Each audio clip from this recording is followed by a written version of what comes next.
Yo contento, contento no me encuentro de nada, porque para mí además el cine no es, aquí estoy yo, el maravilloso Jess Franco, ofreciendo a los enanos que les circundan una obrita maestra. Yo no he hecho ninguna obra maestra, ni creo que sea muy frecuente que un cineasta haga seriamente una obra maestra. Los que dicen que hacen obras maestras, creo que sí, es sobre todo por incultura. Porque yo creo que el cine, que yo adoro y que es mi vida, 100%, es una expresión pseudo-artístico-comercial, cuyo objetivo es entretener y divertir al personal.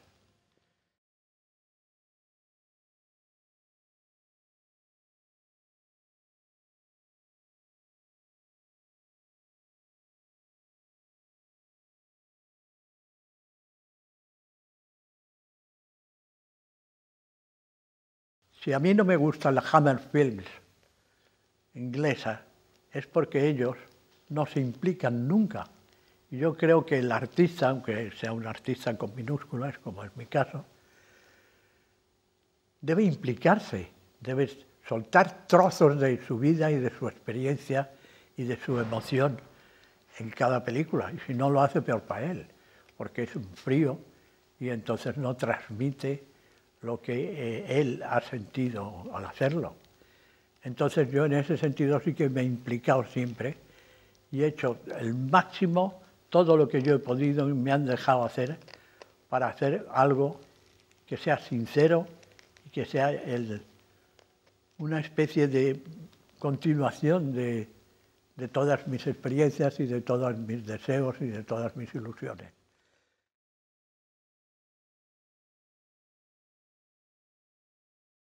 Mi padre era coronel, pero además de coronel, él era médico. O sea, fue coronel por aquello de que se hizo médico militar porque tenía así un sueldo extra, ¿entiendes? Porque éramos, siento la madre, llegamos a ser 12 hermanos. Los 12 juntos nunca, porque se murieron un par de ellos en el camino, ¿no? Pero mi madre tuvo 12 hijos. O sea que no tuvo ni un minuto de vida normal. Pasaba de estar preñada a estar parturienta y luego a estar preñada otra vez. Yo creo en el fondo que mi padre esto lo organizó bien para vivir en su vida tranquilamente, entre tanto.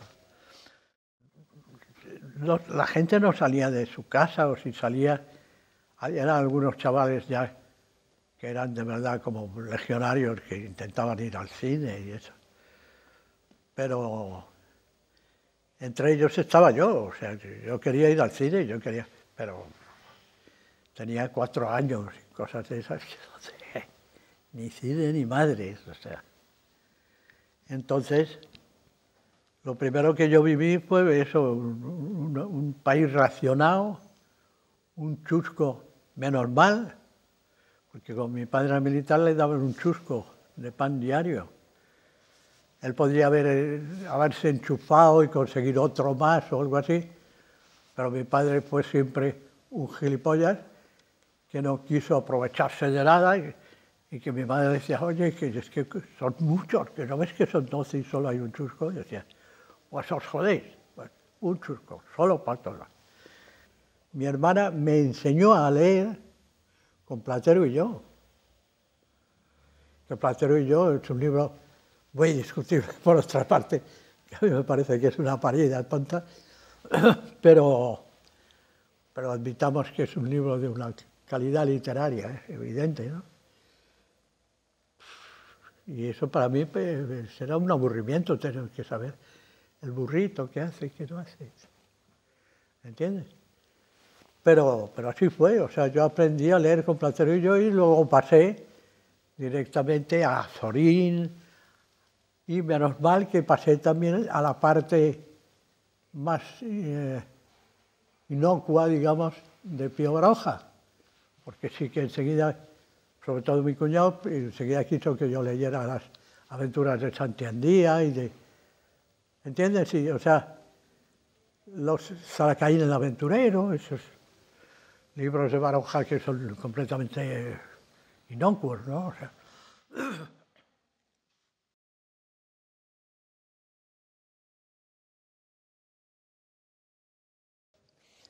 mi hermano, Enrique, ya era músico y ya tocaba el piano muy bien, muy bien.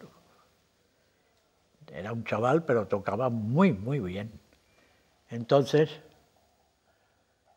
yo, para imitarle, porque yo era lo único que pensaba, él tocaba también y yo me subía al piano y hacía tan, tan, tan, y él se cabreaba, y yo procuraba que no me oyera él y eso. Pero llegó un día que me oyó y me dijo, tú, la próxima vez que yo te vea es ponerte al piano a machacarme en las teclas, te voy a dar una hostia que no te vas a enterar. Y dije yo, joder, porque esto es grave entonces. Dice, ahora, en vez de darte una hostia, te ayudo si lo que quieres es aprender. Como aquí no veo yo que estés haciendo nada útil, joder, pues quizás sea mejor para ti el que yo te enseñe las notas y cómo se tocan y que poco a poco vayas aprendiendo algo. Y a mí me pareció muy bien, porque como además yo me aburría como un cabrón, pues aquello de el hacer el tin, tin, que enseguida él me hizo que yo pudiera no construir ni nada, pero vamos, que ya sonara como melódico aquello, ¿no? Entonces le dije que sí, y así empezamos, y así me hice yo los 3 años de solfeo y toda la carrera de piano. Pero la carrera de piano luego la hice más bien en el Conservatorio de Madrid, ¿no? Donde tuve la desgracia, la carrera de piano y armonía, que es lo que yo estudié. Composición no llegué a hacerla nunca. Tuve la desgracia de tener un profesor que se llamaba Conrado del Campo, que era famosísimo, maestro, y a mí me parecía que era una acémila, ¿entiendes? Pero porque era un antiguo el tío que le gustaban las armonías clásicas solas, los acordes perfectos y todo eso. Y entonces a mí ya eso ya no me sonaba bien, me sonaba a eso, a estar en la escuela. Y entonces yo estudié con él, quise sacar los pies del plato enseguida, porque enseguida yo, en uno de los ejercicios que nos mandó, yo pretendía hacer ya unos acordes un pelín más modernos, o sea, que en vez de sonar a Czerny o a la escuela más antigua, sonara a lo mejor un poco ya a Falla o a Debussy o así. Me dijo, eso no se puede tocar, esa guarrería que haces y eso. Y yo dije, como uses un acorde de séptima otra vez, yo te suspendo. Y entonces yo dije, pues no toco acorde de séptima. O sea, entonces no me suspendió, sino que me aprobó. Pero eran en verdad unos retrógrados totales, ¿no? Mi hermano no era tan retrógrado, enseguida sintió interés por música más contemporánea, pero él nunca fue porque yo enseguida, en cuanto ya toqué un pelín mejor, lo que tocaba, intentaba tocar era un poco de jazz y eso. Bueno, jazz, intentaba, lo que se llamaba jazz en aquel tiempo, que era Glenn Miller, o sea. Pero que Glenn Miller, oye, comparado con Conrado del Campo, que él era, joder, era lo más moderno del mundo. Y entonces yo empecé así a tocar con aquello y enseguida descubrí, desgraciadamente, que una vez que yo había terminado el piano y que estaba haciendo armonía, que la trompeta me gustaba mucho más que el piano.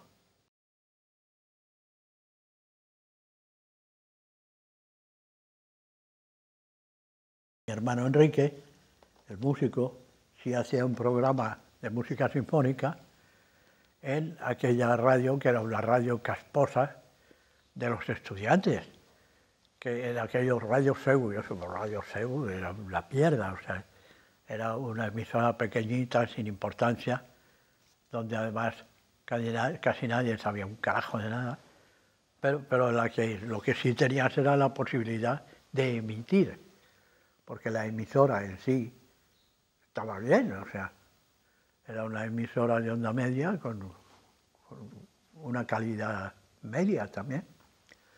Entonces,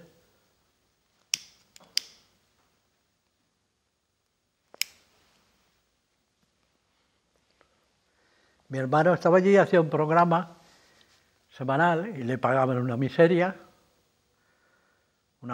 que a mí en aquel momento me parecía la hostia del millonetti. Le decía yo, joder, ¿cómo te las apañas eso?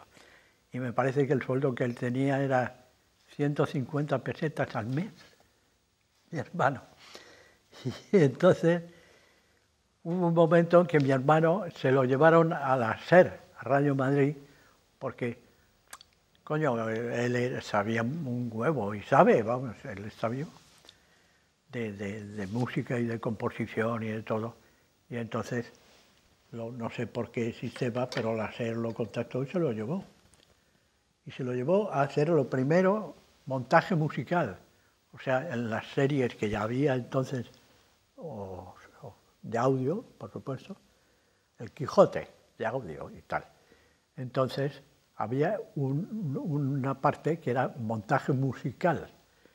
Y el montaje musical se lo encomendaron a él enseguida. O sea, lo hacían una mujer encantadora, por cierto, que se llamaba Remedios de la Peña, y él. Y entonces, allí trabajaron muy a gusto, porque además en la SER, desde el principio, era otro mundo, no era para nada el mundo oficial, eso, nada, ni caso, o sea, era muy, muy, muy liberal. Entre comillas, digo, porque si hubiera sido demasiado liberal los habrían mandado al carajo también, ¿no? Pero vamos, fue bastante liberal. Y entonces yo en la Radio SEU me quedé con el programa aquel cuando mi hermano se fue a la SER y hice unos programas de jazz, buscando como un cabrón los discos y la música, ¿entiendes? Y además pidiéndole ayuda a mi hermano, que aunque no era un doctor en jazz, sí era un doctor en música y entonces podía ayudarme mucho para explicar.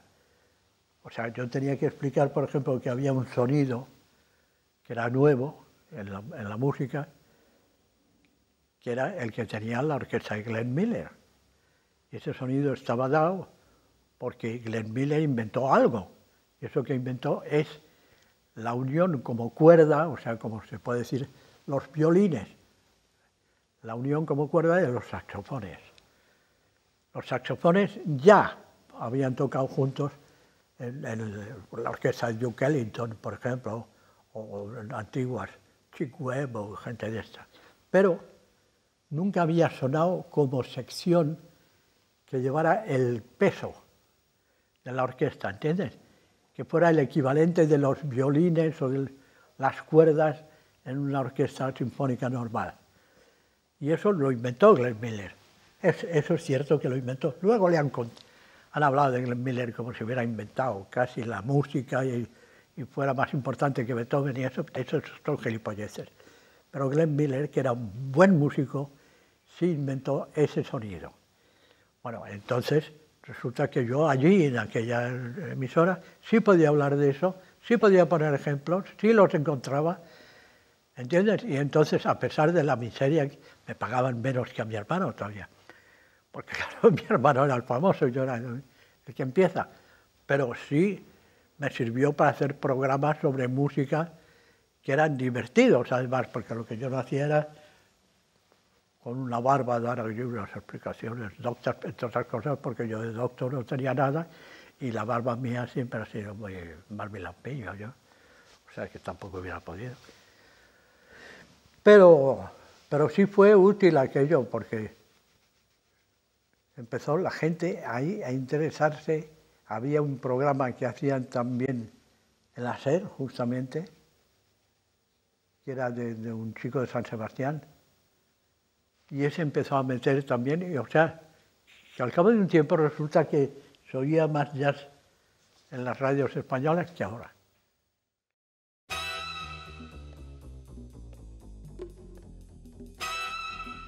Juan Tamarit, que era un excelente saxofonista y clarinetista, me llamó para si quería ir con su orquesta, que había formado una orquesta grande, o sea, orquesta grande se llamaba entonces a la banda clásica de jazz que tiene 14 músicos o así, ¿entiendes?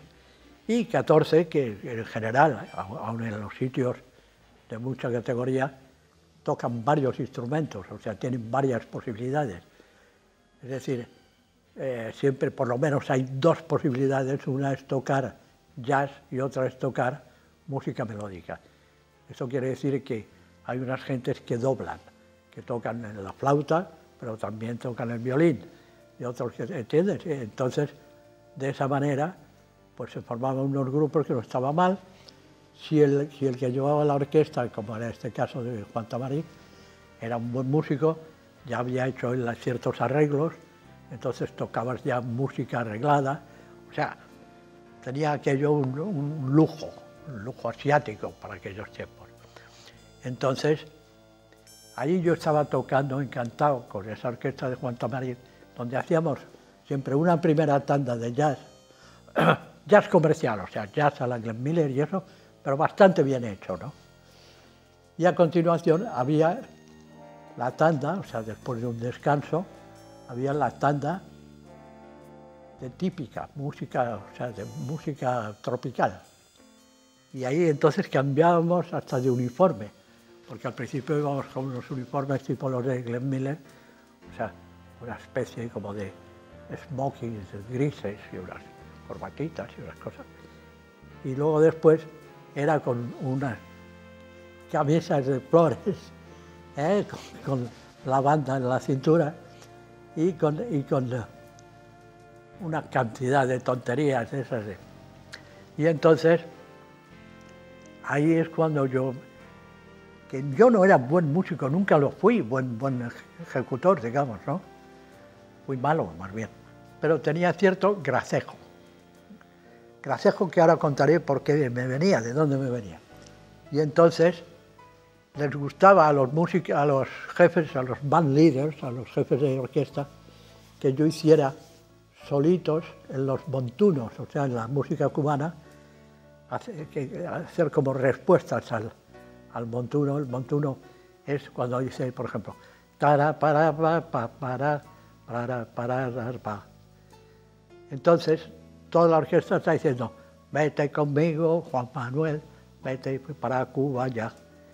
Y entonces ahí contestaba 4 compases, una trompeta o un piano o un alguien, y luego se repetía eso al infinito, o sea, podía ser un collazo de muerte. Entonces, a mí me eligieron, Javier Cugat me eligió para hacer montuno, porque Javier Cugat en aquel tiempo iba y venía mucho a Cuba, entre otros, porque eran los tiempos en que Fidel Castro era un recién llegado. Todavía no tenía una reputación de ser un canalla ni nada. Entonces, yo tocaba aquellos montunos porque Javier Cugat hizo una audición cuando llegó a España de los músicos posibles que él tenía para la banda, y entonces yo fui y me hizo tocar un poquito y me dijo, pero tú eres americano, ¿no? Digo, yo no, claro. Yo soy de Madrid, de la calle Claudio Cuello 41. Dice, pues no tocas como brother. Cuéntame, ¿y tus padres qué? Y entonces yo dije eso de que mi madre era cubana, que mi padre era de ascendencia mexicana del Golfo de México. Me dijo, no me digas más, joder. Bueno, pues oye, pues tú a tocar los montunos, lo cual era como, y además se pagaba por fuera, ¿entiendes? El ser el tío que hace los solos tropicales. Pues, y ahí empecé yo a hacer solos tropicales sin parar, y además sí que le gustaba mucho a la gente, y acompañé incluso a Amy Lane, que era una de las mujeres que tuvo Javier Cugat y que era una cantante americana bastante buena. Entonces Amy Lane también quería que yo hiciera los montunos, o sea que yo no debía hacer mal aquello del montuno porque lo quería todo el mundo.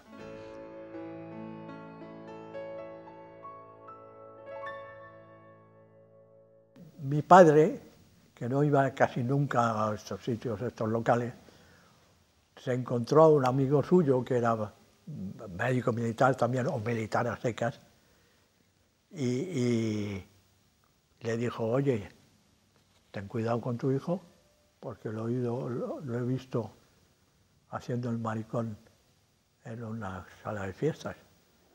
Mi padre dijo, ¿cómo? ¿Qué? Y ese le explicó que lo que había visto era a Jesús con esa camisa de volantes y flores y con aquella faja tropical, tocando montunos con una orquestina que era la del Taparit, ¿no? Y entonces mi padre montó en cólera y dijo, esto no lo permito, y armó un drama en la casa del Copón, y entonces decidió echarme. Y yo cuando volví esa noche de tocar mis montunos, me encontré la maleta hecha, y una nota de mi padre diciendo, no quiero verte más. Si quieres, vete para siempre. Si prefieres, puedes irte a la Universidad del Escorial, donde te he reservado una plaza de interno. Vaya noche que pasé yo de duda metafísica, ¿qué hago? ¿Me voy a la universidad o me voy a tomar por culo? ¿Qué hago? Y por fin decidí que debía hacerlo en el Escorial, por varias razones, entre ellas, porque también, no por mi padre, que mi padre yo siempre me he llevado muy mal con él y eso, pero mi madre yo la quería mucho y entonces yo sabía que estaba destrozada por aquella barbaridad y decidí, coño, por lo menos aliviarla un poco. Y entonces me fui al Escorial. Me jodí la vida allí durante 2 años seguidos sin parar y sin tener vacaciones ni nada. Pero por lo menos salvé ese escollo gravísimo.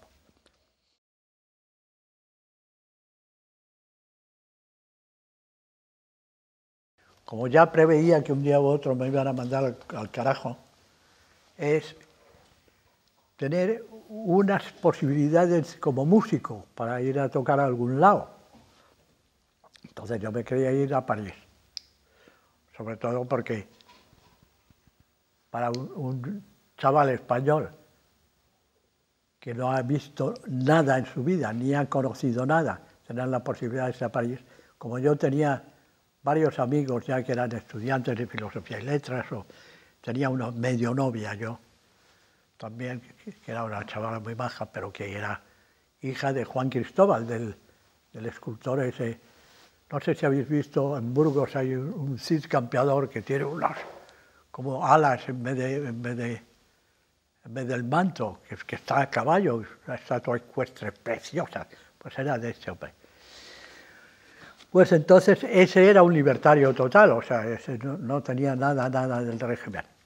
Entonces yo me empecé a formar un fondo de reptiles, o sea, de tener un duro y de tener una posibilidad de defenderme si conseguía irme a París. Al principio yo lo dije a mis padres y mi padre me dijo, vamos, que ni hablar, que de ninguna manera, que eso no lo hacía, que yo no me iba de allí, que no, bueno, todas las barbaridades que os podáis imaginar. Y entonces yo lo que hice es no hacerle caso.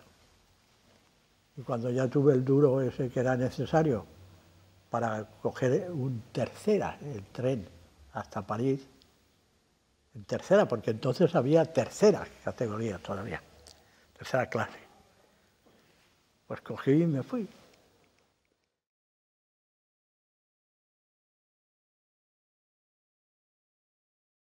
Bardén, a quien conocía de la escuela de cine, me había dicho, oye, si yo consigo poner en pie una película, yo te llevo de algo, no sé de qué, de avisador, de último ayudante, de meritorio, de lo que sea. Perdón. Y entonces, como es lógico, yo había dicho que sí, que de lo que fuera. Y entonces me llamó, vamos, no me llamó, me mandó un telegrama, que era lo que se hacía en aquel tiempo, diciendo, voy a hacer la película Cómicos en tales fechas. Si puedes venir y si quieres venirte, yo te llevo de algo. Eso fue todo, lacónico así. Ahí es donde yo tomé la decisión fundamental, yo creo, de mi vida, que es que hay un momento en que tienes que decir, ¿yo qué quiero ser? ¿Uno que toca el clarinete o uno que hace películas? ¿Entiendes? Y entonces yo decidí que yo quería hacer películas. sea, que lo de músico tenía ya suficiente experiencia para saber bien que aquello no me bastaba. No porque en sí la música no me baste, que me basta para todo, sino simplemente porque la vida de un músico es una vida de mierda. Es una vida de un músico ya más que de ninguno, porque es un pobre tío que tiene que dormir de día porque ha tocado hasta las 5 de la mañana, dormir de día y despertarse a las 4 de la tarde o a las 5 y ponerse a hacer escalas para que le suene bien el aparato luego por la noche. ¿Entiendes? O sea, que no es vida, que eso no es una vida, que es un... Ni siquiera, no ya desde mi punto de vista, que era un pequeñísimo músico, sino de los grandes. La prueba es que cuando los grandes músicos de jazz han conseguido la libertad, no han tocado todos los días eso, sino que han elegido sus festivales y sus cosas donde pueden tocar bien, donde les pagan bien, donde pueden vivir de eso. Y por eso yo hice mi elección hasta hoy.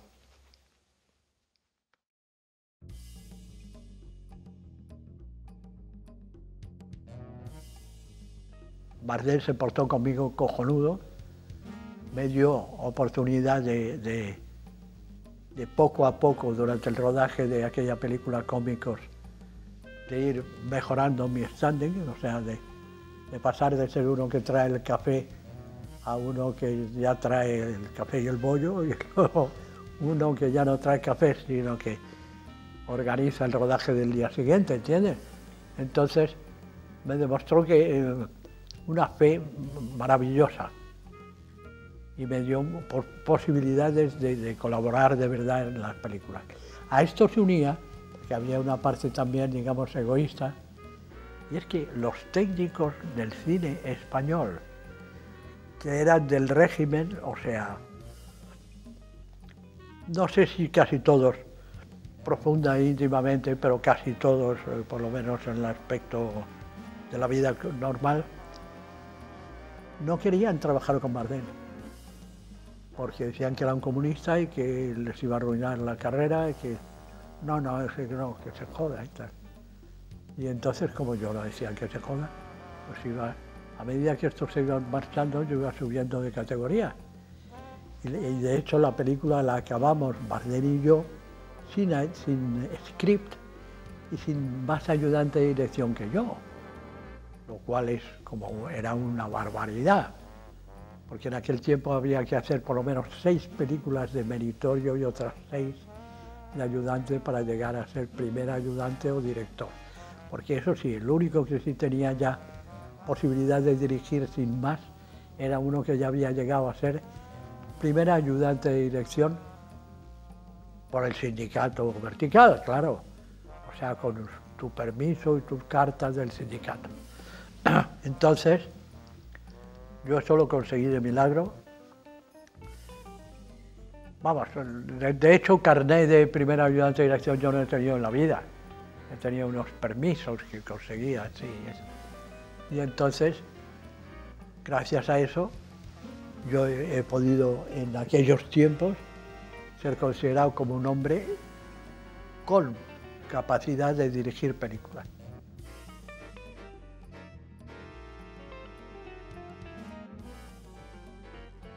Yo hablé mucho ya en aquel tiempo con Bardem de lo poco que yo había visto en París en mi primera escapada esa, y entonces él estaba perplejo, o sea, de que yo hubiera podido ver la huelga de Eisenstein, y que hubiera podido ver el acorazado Potemkin, o sea, los clásicos más chupados y más tirados, pero yo los había visto, y ellos no los habían visto ninguno, y mi profesor Serrano de Orba me pidió que le escribiera algo sobre unas películas que él había intuido que existían, pero que no había logrado ver nunca, que eran de unos directores austriacos, libertarios, que eran, por ejemplo, Paul Zinner y una gente muy baja.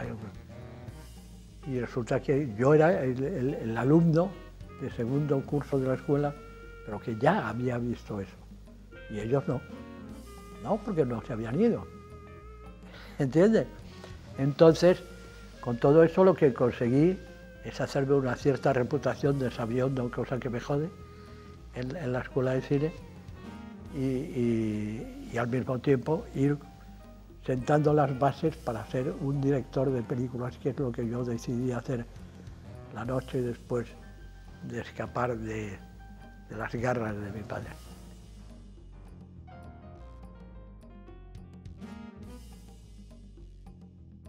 Lo que da a una industria la validez y la existencia es la permanencia de unos valores industriales, por supuesto, permanentes, o sea, que no se acaban a los 2 días, sino que sirven justamente para empujar la industria hacia adelante y hacia arriba. Entonces, ¿de eso qué había? De verdad, pues alguna película de Sergio Leone. ¿Por qué? Porque Sergio Leone era un tío de un talento de puta madre, pero era un coso personal. Volvemos siempre a lo mismo, que una de las razones más graves por las que el cine español es muy difícil que llegue a ser una industria de categoría es que el cine no lo hace uno, lo hacen muchos. Lo tienen que hacer un mínimo de 20 personas, y estoy diciendo ya una producción muy pequeña. Y 20 personas puestas de acuerdo en España, sin querer robar ninguno, queriendo todos hacer cine y hacerlo de calidad, y eso es muy raro conseguir 20 insensatos dispuestos a dar la vida por semejante proyecto. Entonces, todo eso se fue viniendo a hacer puñetas. Entonces, ¿qué quedaba? Pues quedaban los monstruos sagrados. Quedaba Berlanga, porque Berlanga es uno de los hombres de más talento que hay en el cine moderno, no de España, sino del mundo entero. Y entonces él siguió haciendo sus películas esas independientes y enloquecidas. Luis Buñuel no digamos, porque era un caso igual. Bardem, pobrecito, se murió, y se murió en la ruina más total, en parte por culpa suya, pero bueno, esto no hace el caso. Y entonces, ¿quién quedaba? Pues quedaban unos directores, algunos que estaban bien, como era Antonio Isasi Sanmendi, o como era el mismo, que decía yo antes, Antonio Elamo, hasta que murió, y eso. O sea, los mismos, pero los mismos haciendo un cine que ya no valía, porque era otra vez lo mismo, era repetirse a sí mismo. Soluciones. Nadie puso ninguna, porque doña Pilar Miró y toda su corte decidieron que en España había que hacer muy poco cine, pero un cine que fuera socialmente no sé qué. Pero se olvidaban también de lo esencial, y es que el cine no es un panfleto, el cine no es un discurso, no es ni siquiera una pretensión sociológica ni política. El cine es un espectáculo. Y mientras el espectáculo exista, se puede hacer cine y puede tener éxito o fracaso, dependiendo de quienes lo hagan y cómo lo hagan. Pero el pretender que el cine sea rentable porque tú hagas 3 trucos políticos con las gentes de los festivales y eso, es un esfuerzo inútil porque no sirve para nada. Te puede funcionar una vez, pero nunca más. Entonces, todo eso es lo que ha conducido a nuestra industria a lo que yo decía al principio de este diálogo, a no existir, porque nuestra industria del cine no existe.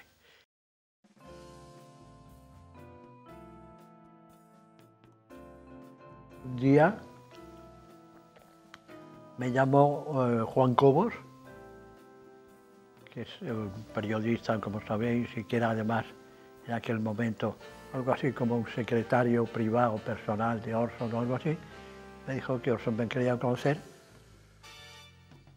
Yo tuve una entrevista con él y me decía que es que iba a hacer la película Campanadas a medianoche y que en esa película, que era muy complicada de elaboración y en el que había un presupuesto que estaba muy justo, que Orson prefería tener un director de segunda unidad para hacer escenas de batallas y de peleas y de escenas secundarias, digamos. Porque claro, lo que se llama en Estados Unidos la segunda unidad lo que asegura es los planos en los que no intervienen los actores importantes. Eso es una segunda unidad. Es decir, hay unos planos de los actores maravillosos de Charlton Heston, de Liz Taylor, de no sé qué, y luego hay también los planos de los 5 mensajeros que le traen a Charlton Heston el pergamino. Pues ese del pergamino lo hace la segunda unidad, y los de los actores maravillosos los hace el primer director, digamos.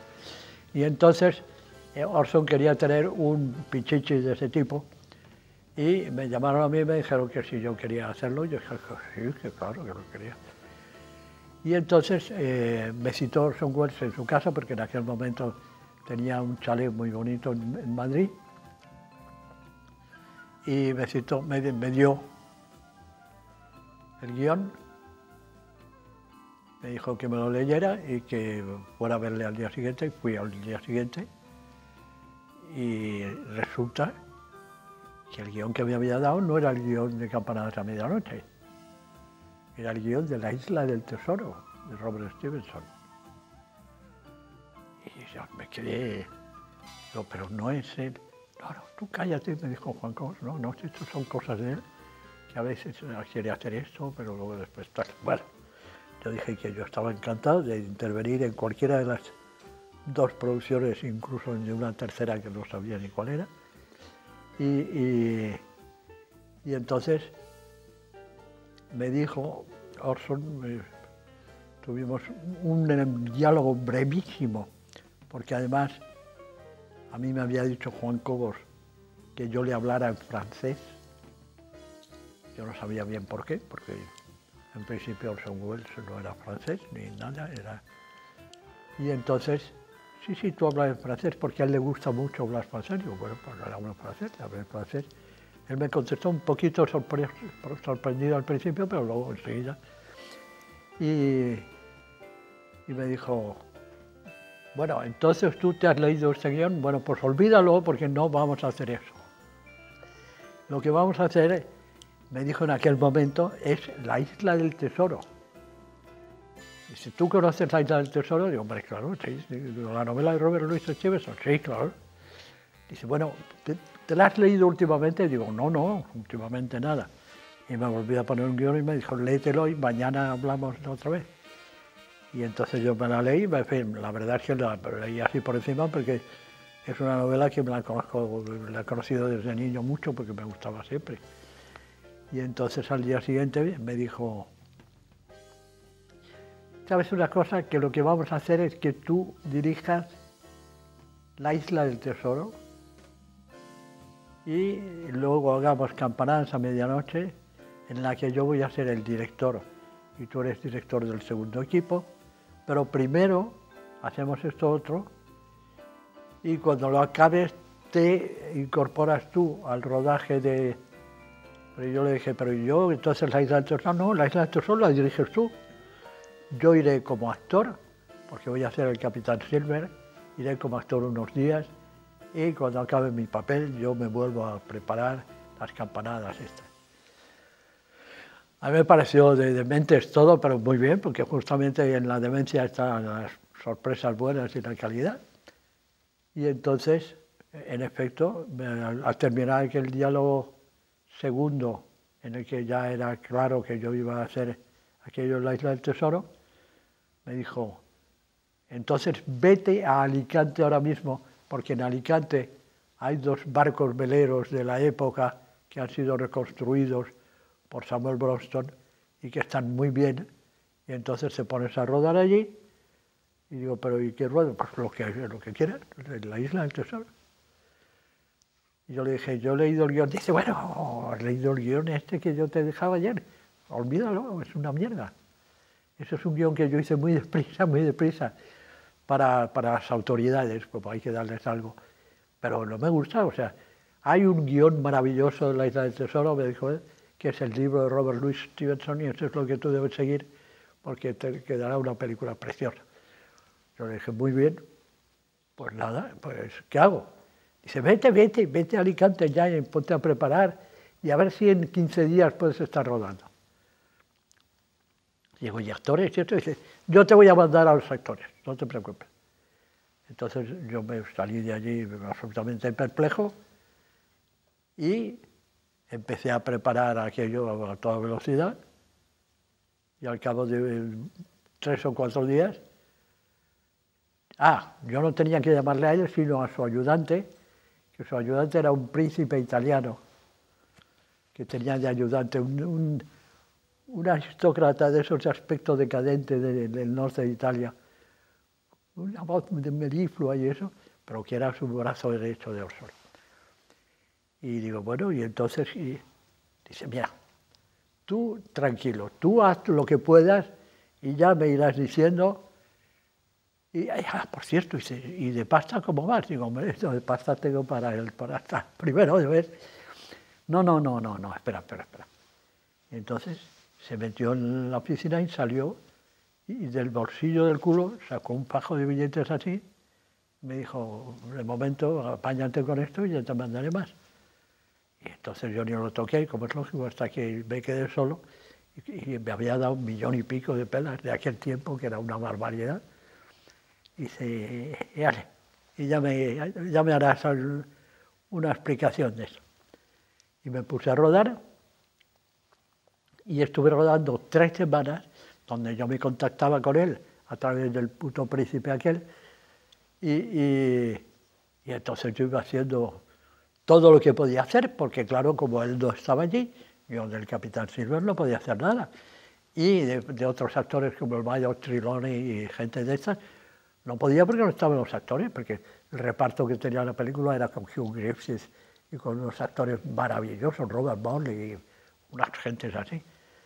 Y entonces hice lo que pude y cuando ya no pude más, llamé y me dijo, no, si no pasa nada, no, tranquilo, que Orson ha visto producción, le gusta mucho lo que has hecho y ahora ya tenemos que parar y ponernos con Campanadas a medianoche porque esta la atrasamos hasta que acabe, hasta que acabemos Campanada. De modo que cógete un tren y vente a Gerona hoy mismo. Yo estaba en Madrid. Y ir a Gerona en aquel tiempo era una excursión peligrosísima, ¿no? Porque además era en otoño ya y aquellas carreteras intrincadísimas del Pirineo eran la hostia, ¿no? Entonces, bueno, dije que sí, me fui, me dio la dirección de un hotel en Cardona, bueno, sí, en Berga, en la provincia de Gerona, y me fui allí. Y allí me encontré con gente del equipo ya y eso, y ya me puse a rodar aquello de Campanadas a medianoche, pero sin saber lo que era. Porque además a mí, Juan Cobos, el hombre que me habló por primera vez de Orson Welles, me dijo, tú a él síguele la corriente, pero no le preguntes muchas cosas porque le jode. Tú apáñate, si él no te dice esto o esto, tú haz lo que quieras. Y entonces yo hice lo que quise, que fue ponerme a rodar, y al cabo de 2 días de que yo acababa de llegar, me dijo, bueno, yo había rodado todo esto allí, solamente unos planitos de unos que vienen a caballo, que llegan hasta la iglesia de Cardona, y me dice, el príncipe me dice, oye, vete a descansar porque te has pegado un viaje muy jodido y tal. Digo, bueno, sí, pero nada, yo estoy allí en el hotel. Un hotel que era un hotel medio pensión, medio raro, porque era de un pueblo de allí, de Lampurdán. Y entonces llegué allí y estaba ya sonando el teléfono Orson que dice que venga. O sea, no pude ni sentarme. Entonces me fui para allá otra vez. Y ahí empezó la vida mía durante 8 meses. De hacer planos, de no hacer planos, de rodar una cosa y luego que él me diga que es una mierda y que lo tire. Y yo ya con la mano puesto ya en la basura y en ese momento decir, espera, porque a lo mejor utilizaba... O sea, el desmadre total que era Orson Welles, un genio de un talento absolutamente increíble y con una visión del cine y una capacidad de creación como no se comprende siquiera, porque era capaz, yo sé que espero que todos vosotros hayáis visto Campanadas a medianoche. Campanadas a medianoche, yo puedo dar un ejemplo. la escena de la coronación de Enrique V, que es una de las más hermosas que se han hecho nunca en el cine, está hecha en las ruinas del castillo de Cardona, con solo 2 paredes de pie y el resto con unas cuñas y unas, sin existir el decorado. Pero él sabía convertir la nada en algo esplendoroso. O sea, entonces yo viví como aprendizaje y además como placer estético el más grande posiblemente de mi vida. Él, que llevaba esa fama de cabrón, de monstruo, que se enfadaba con todo el mundo, que ten cuidado, tú no te enfades aunque él te insulte y eso. A mí no me insultó jamás, ni me llamó nada, sino todo lo contrario. Me decía, Jesucristo, porque es una cosa, esto es un dato curioso sin importancia, Orson hablaba español cojonudo. Lo que pasa es que no quería para que la gente no se creyera, esta es una tirilla, nos vamos a engañar y eso. Y él entonces hablaba, y es cierto que hablaba francés conmigo, como para tener una élite especial con su director de la segunda unidad, pero podía haber hablado conmigo en español porque hablaba un español perfecto, solo con una pega, que era un acento de Córdoba cerrado, porque él había aprendido el castellano en Córdoba. Ya sabíais, no sé si sabéis, que él vino a España por primera vez para ser torero, y que el que se vino fue a la escuela de tauromaquia de Córdoba, donde aguantó hasta que tuvo que enfrentarse con el primer morlaco en serio, ¿entiendes? Que le pegó 2 viajes y ahí acabó la carrera taurina de Orson Welles, ¿entiendes?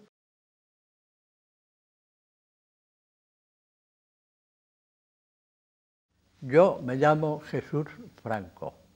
Hice mis 2 primeras películas con este nombre, completito igual que suena, en España. Por azares de la vida, en la tercera ya tuve que ir a París porque era coproducción minoritaria con Francia y entonces allí me di cuenta de que llamarse Jesús y Franco era una risa, era un nombre de chiste. Porque en Francia, bueno, en Francia y en general, digamos en Europa, Jesús es el nombre de el niño Jesús. O sea, es un nombre religioso, de un niño que está en una cuna en el portal de Belén. Yo no estaba en ninguna cuna ya, ni en el portal de Belén mucho menos, y me llamaban Jesús. Franco, para que hablemos, o sea, era el dictador odiado por Europa entera. O sea que yo era una mezcla del niño de la cuna y del dictador odiado. Entonces yo me di cuenta que si yo quería prosperar, fíjate, una cosa tan ridícula, tenía que hacer algún truco, porque Jesús y Franco iba a ser siempre un chiste. Y entonces, ¿cuál fue mi truco? Hice lo menos que pude hacer, que es quitarme una sola letra a mi nombre de pila. Quitar una E, no, quitar la U, perdón, y entonces quedarme en Yes en vez de Jesús. Con lo cual, en el extranjero enseguida ya no me asociaban ni con el caudillo, ni con Dios, ni con nada. Entonces decidí quedarme así.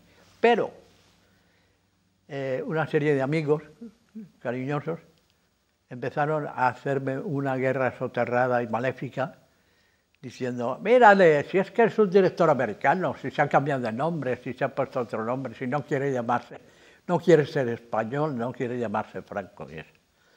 Entonces, yo dije que mi nombre pedí, porque en aquel tiempo además me hicieron una especie de tribunal en la Asociación Sindical de Directores de Cine, que se llamaba la ASDREC. En la ASDREC me citaron un día y me juzgaron. Había allí los altos mandos de la cinematografía española que me dijeron, ¿usted por qué denigra su nombre y quiere poner su nombre extranjerizante? Y yo hice la misma explicación que he hecho ahora, por una razón de que me parecía, yo lo dije además con dos cojones, cacofónico llamarme Jesús y Franco. Y entonces, se armó allí mucho barullo, me dijeron, no, que sí, que no sé qué, hubo una discusión y quedaron en darme una respuesta. Y al cabo de unos días me dijeron que bueno, que por una vez que me autorizaban a llamarme Ges, que es como ellos lo pronunciaban, Ges Franco. Muy bien, pues ya está ahí, ya se acabó. Pero entonces, como mis películas empezaron a venderse en el extranjero, hubo una serie de distribuidores, franceses casi todos, uno especialmente malvadísimo, que decidió que Ges Frank, a mí eso me parecía, entre otras cosas, una horterada del copón, llamarme Ges Frank, porque era una risa, ¿no? Pero, en cambio, al personal le gustó mucho y empezaron a, como se iban vendiendo mis películas por ahí fuera de España, pues Ges Frank y no sé qué, y total. Que ahí viene un periodo de mi vida en el que empecé a hacer muchas películas, quizás demasiadas. A mí no me parece que eran demasiadas, pero bueno, a la gente sí.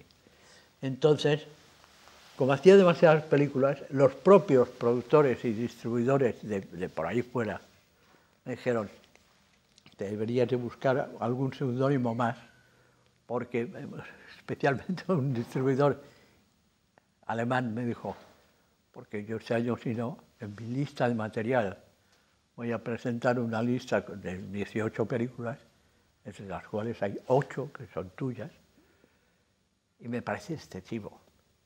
Deberías de buscarte algún seudónimo más. No, yo no quiero que dejes de hacerlas ni nada, pero que te busques. Y entonces ahí es cuando decidí que como yo en principio lo que he sido en esta vida es músico de jazz, de hacer un homenaje a unos músicos de jazz muertos y que a mí me gustaban una barbaridad, y ponerme sus nombres como nombre de batalla. Y así hice una serie de películas con el nombre de Clifford Brown, que yo tocaba la trompeta, no como este que acabo de mencionar, que tocaba como Los Ángeles, sino como un gilipollas, pero tocaba la trompeta, y entonces el primer homenaje mío fue para Clifford Brown. Y luego yo tenía un pianista de blues maravilloso que ahora están haciéndole homenajes y cosas de esos, ya se ha muerto el nombre, que se llamaba James P. Johnson. Y entonces yo me puse también James P. Johnson. Y luego dije, hombre, ya se me ocurrió ya como chufla. Coño, ya tienes a ti mismo y 2 más, 3. En cuanto tengas 2 más, tienes un quinteto. Nunca se sabe. Y entonces añadí el nombre de Dave Tapp, que era un batería maravilloso, blanco. Porque en esto los blancos y los negros en el jazz eso hay mucha tontería. Era blanco y era un baterista genial que se murió a los 24 años, el pobre tío. Entonces, en homenaje a ese, yo me puse el Dave Tapp y por fin un bajista que me había encantado a mí toda la vida, que era Slammer Stewart, que tocaba con arco, o sea, no era de los que tocaba pim, pim, pim, sino así, que hacía precioso, y además el cabrón de él doblaba el sonido del instrumento con su voz, o sea, que decía que era un efecto sorprendente y cojonudo. Bueno, pues cogí esos 5 nombres y nunca he aceptado yo a nadie, ni en ninguna película mía, que pusieran otro nombre, ¿verdad? Con estos dije, joder, con esto tengo de sobra para 2 vidas, no para una. Pues me inventaron 25 más. Y entonces unos insospechados, porque además empecé a tener un fan por el país. O sea, yo tenía unos fans, poquísimos. Pero estos fans querían hacer descubrimientos. Y entonces decían, como veían en mis equipos y en las fichas de mis películas, que había una música de Daniel White, dice, este es él, el Daniel White.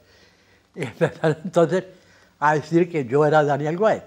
Daniel White, pobrecito mío, que yo le quería un horror y que era uno de mis mejores amigos, era un músico escocés que se murió ya hace unos 10 años y que era un músico cojonudo y que lo que él había hecho en la vida, lo primero, es ser el acompañante y el arreglista de Edith Piaf. O sea, fíjate, yo no había nacido cuando él grabó las primeras cosas, ¿no? Entonces, un ancianísimo decían que era yo.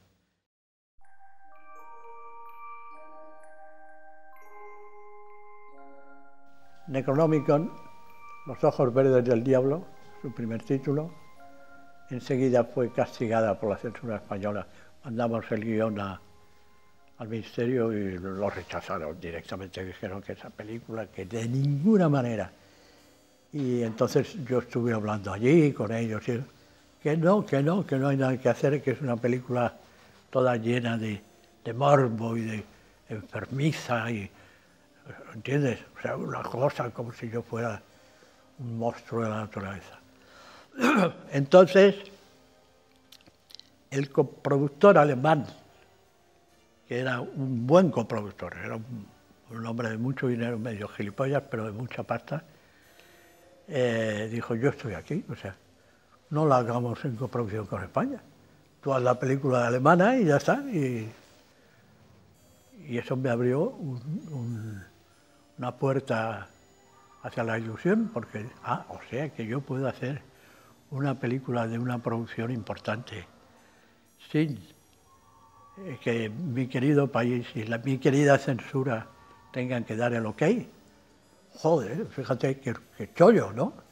Y entonces repreparé la película, porque como yo nunca la había escrito ni pensado para ser solo extranjera, pues tenía muchas connotaciones españolas de muchas cosas, que en el momento en que la película ya no era española, sino que era una producción alemana, no tenían por qué existir, ¿no? O sea que yo me hice mi autocensura al revés que siempre, que era una autocensura, decir, no, eso no puedes y tal. La autocensura mía fue, no, que ahora esto sí puedes, que son cosas que tienes en las tripas guardadas, pues suéltalas. Y solté todo lo que llevaba dentro. Y los alemanes se quedaron un poco perplejos porque consideraron, en aquel tiempo todavía había censura en Alemania, que era una película un poco rozando ya la prohibición en Alemania y eso. Y entonces a ellos les gustaba mucho la película, estaban encantados. La prueba es que además hicieron unos gastos de postproducción formidables, porque una de las cosas que a mí me sigue gustando de esa película es la música.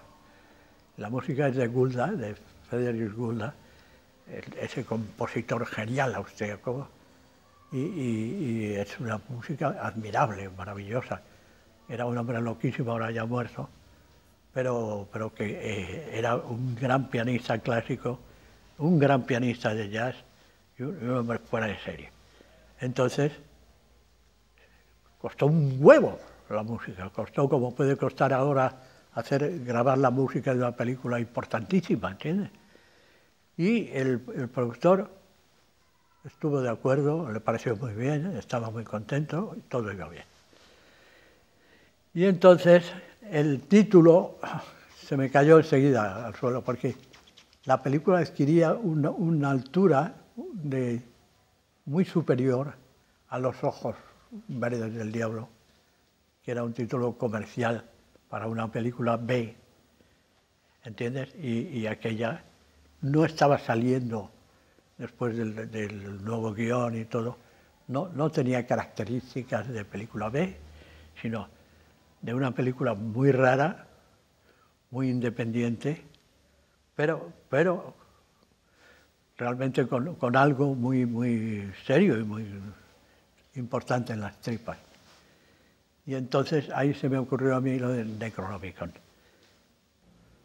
Puse todo aquello que a mí me habían rechazado, me habían prohibido, me habían jodido durante años la censura española, todo lo puse en Necronomicon. Todas las ideas, sobre todo. Entonces, yo creo que quedó una película desigual, pero que tenía garra, tenía fuerza. Entonces, los alemanes, ante semejante desarrollo, empezaron a tener ellos miedo de que la censura en Wiesbaden, la censura de ellos, o les prohibiera o les cortara cosas de la película y eso.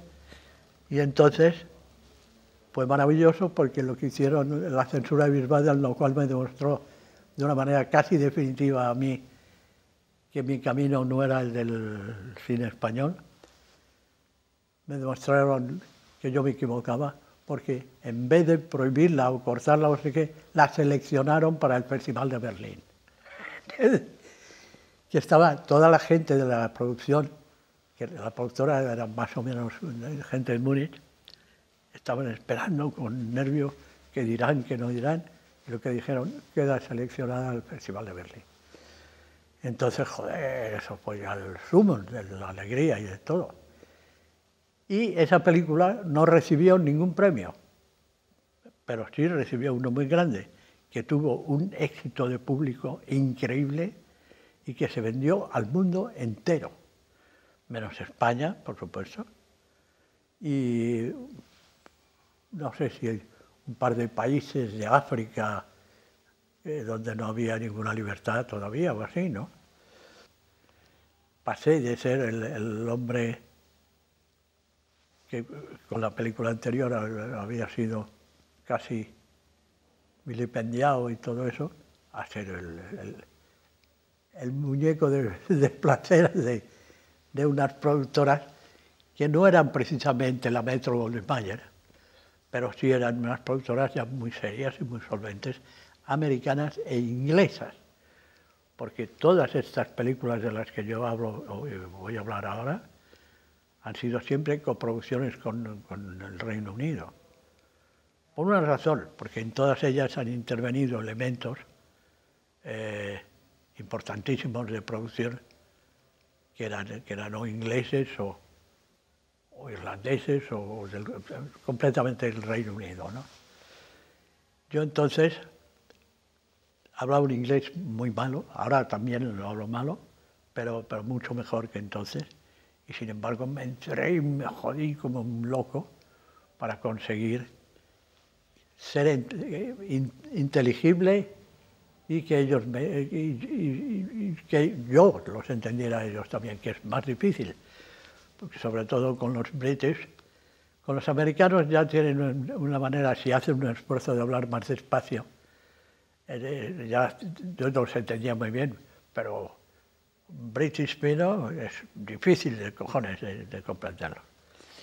Pero entonces yo me las apañé para poderlos comprender y para tener además a alguien, si se me perdía una palabra, como yo entonces tenía de ayudante de dirección a mi sobrino Ricardo Franco, que ha sido muy conocido, que ha tenido una carrera brevísima porque se murió enseguida de director, pero con muchos premios y mucho éxito y eso.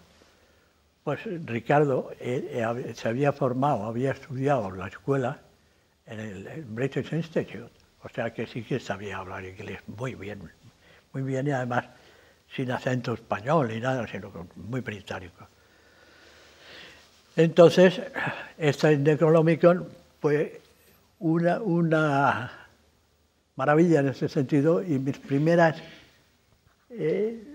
connotaciones, que no son premios ni son nada, pero maravillosas de mi vida de director, son de ese tiempo, como por ejemplo salir del estreno de la película en Berlín y acercárseme un viejito pequeño y eso, que me dijo, muy bien, eso, qué maravilla, esta película es buenísima y lo único que a mí no, me jode es que está hablada en alemán y no en español, porque esa película debería, él me lo decía en alemán, es una película española 100% y se sienten en las tripas que tú eres un español y no sé cuánto, bravo, tal. Y yo no sabía ni quién era, porque a veces esos momentos de confusión a la salida de un estreno te presentan a 1000 personas y no sabes quiénes son ni nada. Y entonces me dijo, oye, si quieres que hablemos más de la película, que yo creo que vale la pena, llámame al hotel. Y me apuntó en una tarjeta su habitación o su hotel o lo que fuera, y me lo dio, y yo en ese momento de tal, ni siquiera miré y ni siquiera sabía quién era aquel señor tan encantador y tan laudatorio. Y luego, en cambio, al llegar al hotel y quedarme solo, dije, coño, ¿y quién era este hombre? Y abrí, era Fritz Lang.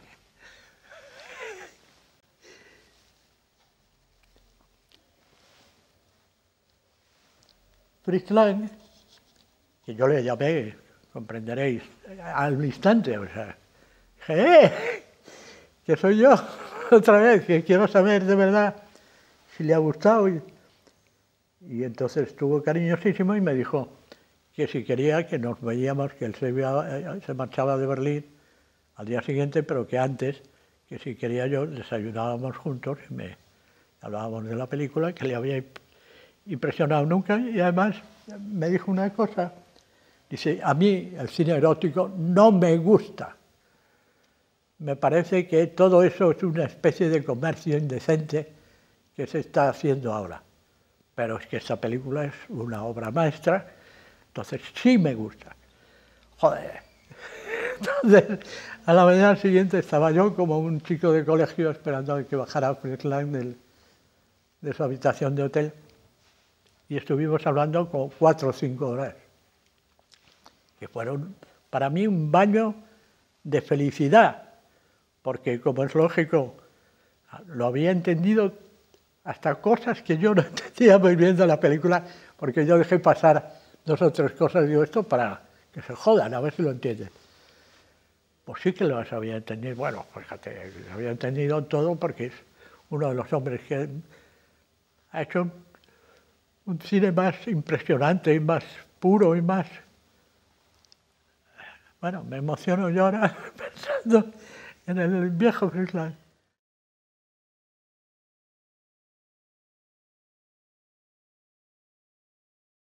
Bueno, Christopher Lee es un caso muy especial porque yo las 2 primeras películas que hice con él, que fueron las de Fu Manchu, eran producciones americanas, angloamericanas, y cuando me las ofrecieron ya estaba Christopher Lee en el proyecto, ¿entiendes? No es que yo dijera, pues cojamos a Christopher Lee, pero a mí me encantó la idea porque Christopher Lee me parecía que era el personaje más alucinante que había en el cine de ese tiempo para hacer ese tipo de películas. Entonces, yo he hecho, no sé si son 6 o 7 películas con él, en el transcurso del tiempo, ¿no? Y entonces, al principio nuestra relación lógica, porque él es un british, y entonces que venga un director español que él no conoce a dirigirle, pues en el fondo yo creo que le debía ofender en su honra británica. Pero enseguida nos hicimos, no amigos, pero sí nos entendimos bien, porque Christopher ha sido, hasta un momento dado de mis relaciones con él, ha sido un hombre muy, muy, muy exquisito, frío, o sea, sin dejarte entrar en su mundo, pero hasta ese momento siendo absolutamente obediente, profesional, sabiéndose todos sus textos, sus diálogos, todo perfecto, sin confianzas.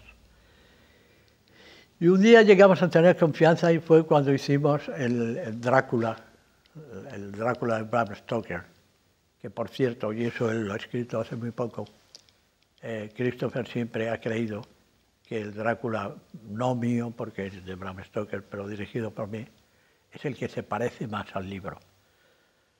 Ya sé que, vamos, si él decía que parecía mentira, como los americanos habían pretendido hacer el Drácula, un Drácula más fiel al libro, y Coppola de verdad fue muy infiel al libro.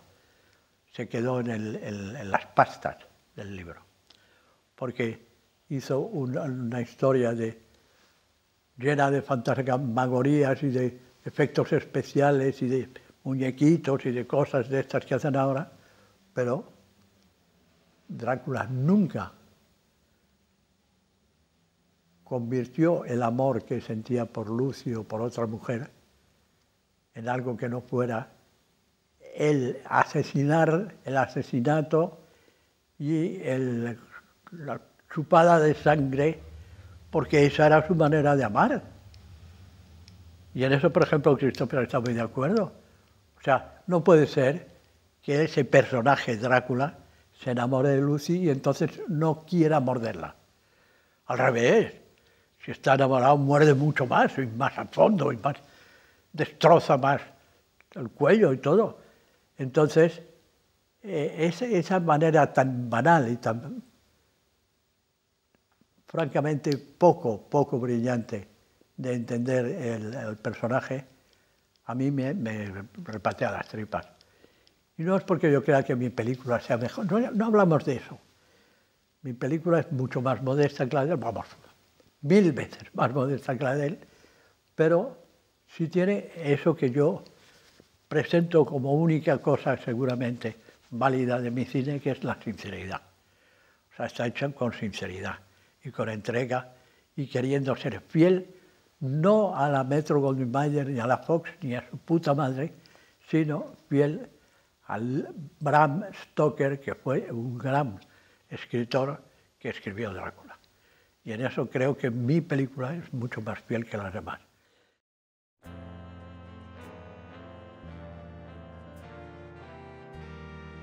Kinski era un actor maravilloso y una persona encantadora y cojonuda, al que se le ha echado mucha tierra encima y han dicho que era un canalla, que era un gospel, que... mil cosas. Mentiras todas. O sea, que Klaus Kinski era un actor profesional cojonudo que cuando armaba la de Dios, que la armaba de vez en cuando, tenía él siempre la razón. O sea, que lo que pasa es que metido en el engranaje funesto del cine italiano, de pequeño western, spaghetti y todo eso, es muy difícil que no... O sea, o tragas con todo lo que te dicen, cosa que hacía casi todo el mundo, o si eres alguien que se siente un actor de verdad, no puede permitir. Y entonces Kinski no permitía. Y cuando decía, oye, Klaus, ven aquí, ponte ahí, y decía, ¿por qué? Dime por qué. Si yo no digo que no, yo me pongo ahí en donde tú me digas, pero explícamelo. Dime por qué, a ver si es verdad o no. Dame derecho al pataleo, dame derecho a decirte que no o que sí. Y entonces, eso también lo hacían todos los grandes directores. O sea, Orson Welles, por ejemplo, se ponía a dirigir y entonces le daba opción al actor. No es que lo dijera, tú, muñequito, como había algún director en España, ven a hacerte un buen calle. No, los trataban como unos señores, en serio, e intentaban que lo hicieran lo mejor posible. Bueno, pues entonces, la experiencia que yo puedo tener de Klaus Kinski, que fuimos amigos desde el primer día, porque Klaus tenía un sentido del humor maravilloso, y entonces yo me reía con él, nos reíamos muchísimo, y trabajábamos con todo el empuje, con todo el interés. Pues yo no he tenido ninguna pelea con Klaus Kinski. Yo he hecho 7 películas, creo que son, con él, y las 7 lo hemos pasado de puta madre. Hemos trabajado, que yo llamo pasar de puta madre, atención, no a coger unas borracheras por ahí e irse de putas. No, yo llamo el trabajar juntos, a gusto, y sacar el mayor provecho de ese encuentro humano, ¿no?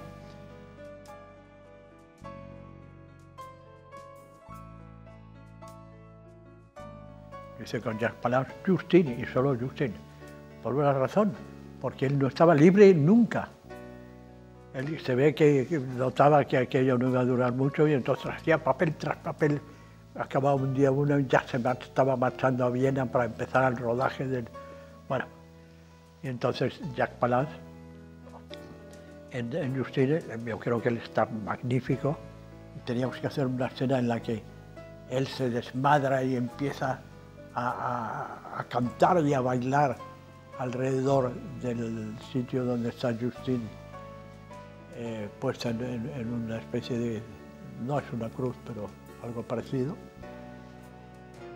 y me dijo Jacques Palas, cuando yo le expliqué cómo era la cosa, y me dijo, házmelo tú, por favor, porque yo no sé hacer eso. Entonces me jodió la vida, y entonces yo procuré con mi mejor interés hacérselo, y a él le sirvió, no porque yo ya se lo hiciera bien, sino porque comprendió qué tipo de actuación yo quería.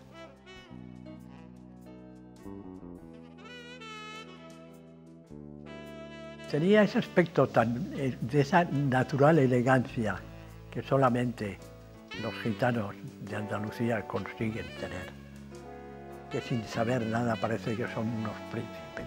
Bueno, el príncipe gitano, pues el príncipe gitano entraba en un sitio y parecía que entraba un príncipe. Y Soledad entraba en una boîte o entraba en un estudio y todo el mundo la miraba y decía, qué guapa y qué elegante, qué fina. Y a lo mejor no sabía ni de lo que hablaba, pero tenía ese don natural que tienen, no todos, por supuesto, pero muchos gitanos andaluces teniendo. Y entonces me dijeron que sí, pero con esta rémora, y entonces yo le dije a Christopher, mira, esta va a ser Lucy. Y él me dijo, oye, ¿no te da miedo? ¿No te da miedo que se note mucho que es una española? Eso digo, no sé. Bueno, digo, vamos a hacer una cosa, Christopher. Como yo quiero que tú me ayudes a que sea ella, te propongo una cosa. Rodamos una secuencia como prueba y si tú ves que no te gusta, me lo dices y la cambiamos. Porque yo no me estoy casado con ella, ni estoy liado, ni nada. O sea, yo lo que quiero es que la película sea lo mejor posible. Entonces, ahí Christopher aceptó y el primer día de rodaje me río porque a Christopher se le caían las lágrimas de emoción. Me dijo, por Dios. Y luego, Christopher no se quería creer de ninguna manera que esta chica no fuera prácticamente actriz. Él pensaba que yo le había engañado y que llevaba 8 años de escuela maravillosa, y la verdad es que no, o sea, que tenía un don increíble para muchas cosas, para posar, para escuchar, hablo rodando, ¿no? Y para interpretar de una manera absolutamente fluida, natural y sin tics, sin todos los triquiñuelas de los viejos o los jóvenes actores de aquel tiempo, que eran muy exagerados y muy tal. Entonces hizo el papel y lo hizo cojonudo, y entonces a partir de ahí, como yo empecé a trabajar con Arthur Brauner, Brauner me dijo, oye, ¿y esa chica que hizo la película de Drácula, por qué no la cogemos para hacer otras películas? Yo le dije, ahora mismo, fíjate, encantado, porque además ella personalmente era un encanto de chavala y era muy dócil, pero al mismo tiempo con mucho orgullo de raza, ¿no?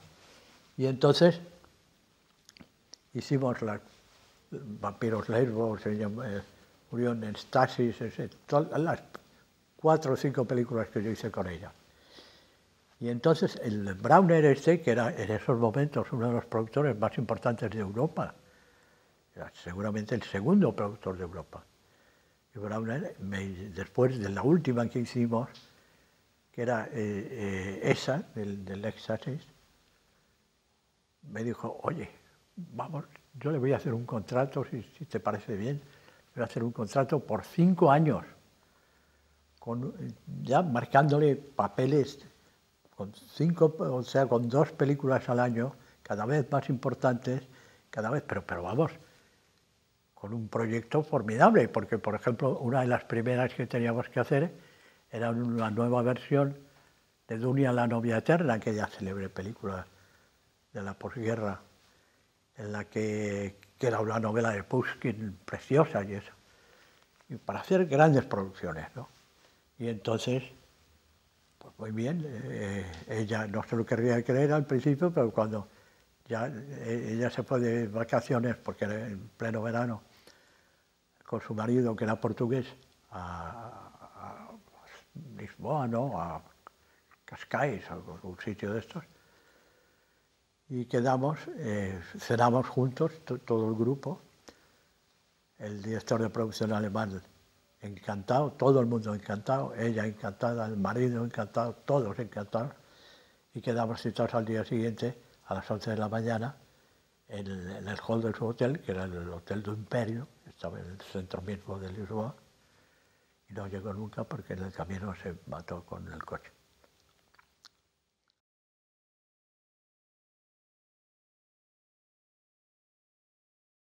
Yo no soy comprensible sin Lina Romay.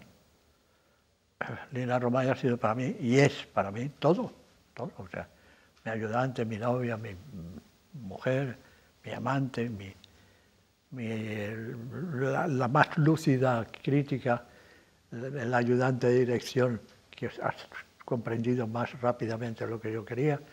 O sea, es un abanico de cosas que ya sé que no alcanzan su verdadera categoría, porque Lina en ese sentido yo creo que no diría yo que se ha dado un paso atrás para dejarme exhibirme a mí, pero que de hecho yo he sido casi una rémora para ella. Posiblemente sin mí ella habría hecho una carrera más importante.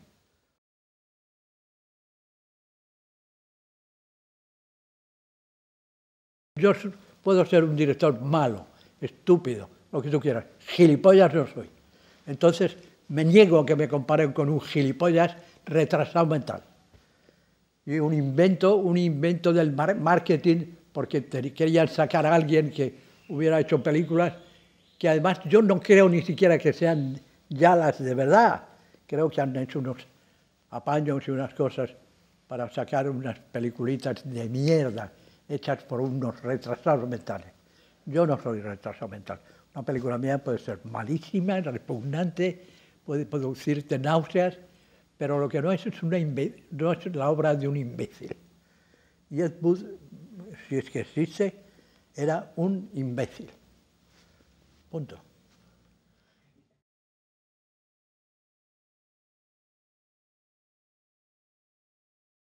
Yo nunca he hecho dos películas al tiempo. Lo que sí he hecho, y eso bien sabe Dios que es por culpa de los americanos, que ellos como en el bolero me acostumbraron a todas estas cosas, los americanos sí me dijeron, vamos a hacer cine back to back, que quiere decir, vamos a rodar una película que ya esté decidida, que ya tenga guión, que todo eso, y el día que terminamos el rodaje empezamos la siguiente. Eso lo hacían ellos y lo siguen haciendo, por cierto, es una especie como de introducción al grindhouse este que hay ahora de Tarantino en compañía, que llevan razón. Dicen, si yo me voy a gastar X dinero en contratar unos actores y unos sitios y eso, si puedo aprovecharlo para dos películas, mejor, porque me va a salir un poco más barato, y en la segunda, que esa es la base, esa es la madre del cordero, la gente que yo repita se van a saber mucho más mi estilo de trabajar, van a entenderse mucho mejor entre ellos y vamos a ir más directos a hacer algo válido juntos. Eso a mí me parece cojonudo. Y eso era la base de hace ya 20 y tantos años, cuando yo hice Los dos Fumanchus, por ejemplo, ya era así. Y ahora sigue siendo así, porque no se ha encontrado nada mejor. Yo subvenciones nunca he pedido. Y nunca pediré, porque creo que el cine debe ser libre. Y en el mismo momento te dicen, ya ahora no hay censura. Es mentira, hay la censura de la subvención. Porque la subvención entonces es un plantel de gente del ministerio o de gente afines a los poderes prácticos los que te conducen tu película.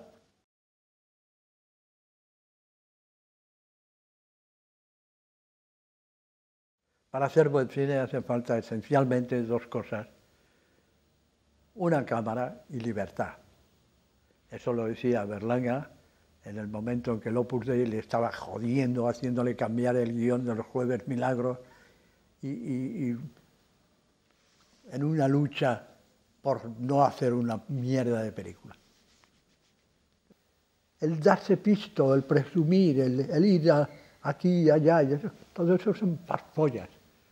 Para mí y para mucha gente, hoy día cada vez más, lo más importante del cine es el cine, no lo que le rodea. Lo que le rodea puede ser incluso una puta mierda, pero el cine en sí sigue siendo, para mí, lo más maravilloso que hay en este mundo.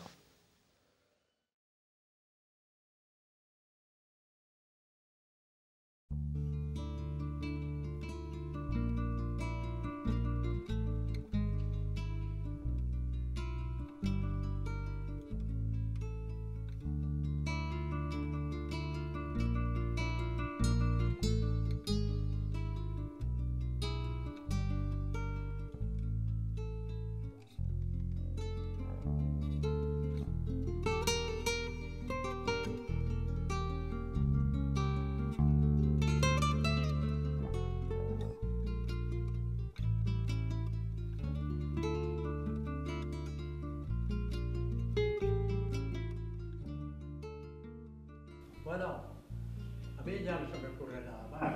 Por mí hemos terminado esto.